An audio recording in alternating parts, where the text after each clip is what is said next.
जय भवानी, जय भवानी, जय भवानी, जय भवानी। ये उद्घोष है जो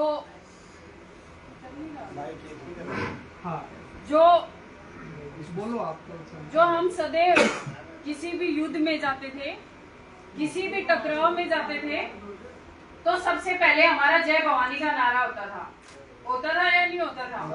क्योंकि पीछे की जो हम हिस्ट्री निकालते हैं और कभी पढ़ते हैं तो उसमें सबसे पहले होता है कि जो भी योद्धा होता है वो सबसे पहले जय भवानी का नारा देगा और आग में कूद जाएगा, मतलब युद्ध में कूद जाएगा।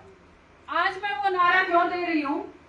क्योंकि वापिस से ये युद्ध है न्याय के लिए, ये युद्ध है अन्याय के खिलाफ। इस युद्ध को हमें लड़ना है और इस युद्ध में हमें जीत हासिल करनी है।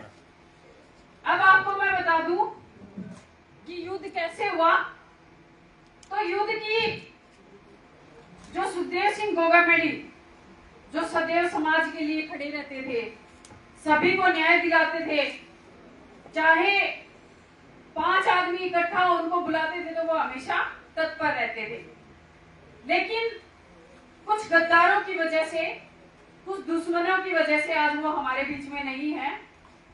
और वैसे तो नहीं कहना तो गलत ये है, क्योंकि हर आदमी के दिल में सुखदेव सिंह गोगामेडी जीवित है। आज भी उनकी लड़ाई को उठाने वाले हम सब जीवित हैं और जब तक हम लोग उनकी आवाज और उनके विचार उठाएंगे ना, तब तक सुखदेव सिंह गोगामेडी सदैव हमारे बीच में रहेंगे।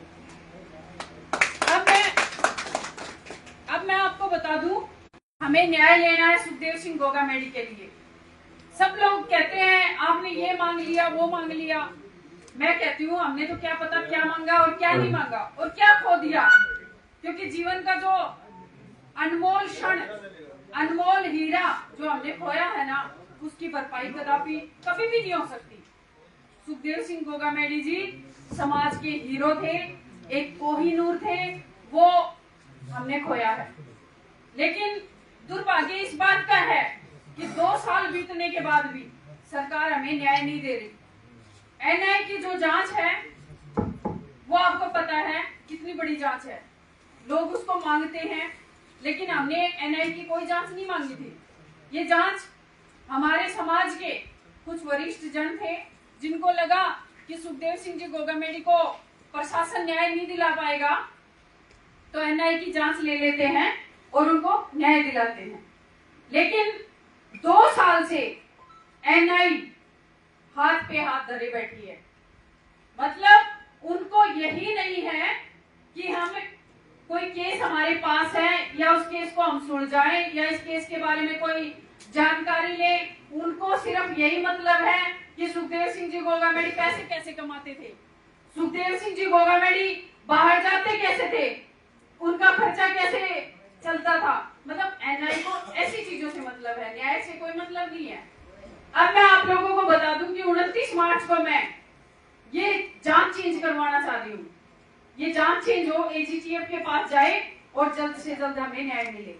हमारी एक ही मांग होगी 29 मार्च को, इसमें कोई भी कुछ भी लिखा नहीं जाएगा और कोई भी शब्द जोड़ा नहीं जाएगा, सिर्फ और सिर्फ न्याय। हमें सुखदेव सिंह गोगामेडी के लिए सिर्फ और सिर्फ न्याय चाहिए।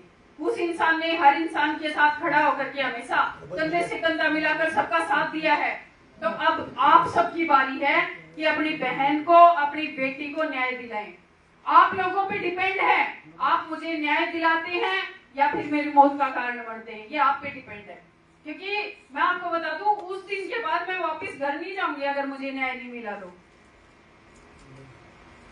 समझ रहे हैं ना आप लोग? 29 मार्च को अगर सरकार हमारी मांगे पूरी नहीं करेगी, जो विदेश में गंदगियां बैठी हैं, जो आए दिन हमारे व्यापारी भाइयों को और जो हमारे प्रतिष्ठित भाई हैं उनको धमकियां देती हैं और बाकायदा सुखदेव सिंह जी गोगामेडी का नाम लेती हैं कि जैसे उनको मारा वैसे तुम्हें मारेंगे, तो मैं ये सरकार से मांग करूंगी कि आप जल्द से जल्द उन हत्यारों को वापस भारत लाओ। और भारत लाओ नहीं, उनको फांसी दो। लाते ही मेरी सिर्फ ये मांग रहेगी। भाभी साहब संघर्ष करो, हम आपके साथ हैं। भाभी साहब संघर्ष करो, हम आपके साथ हैं। सेना जिंदाबाद, जिंदाबाद, जिंदाबाद। अब आप डिसाइड करना है कि 29 मार्च को आपको न्याय लेके आना है या फिर मेरी डेड बॉडी लेके आनी है, वो आप पे डिपेंड है। जय माता दी।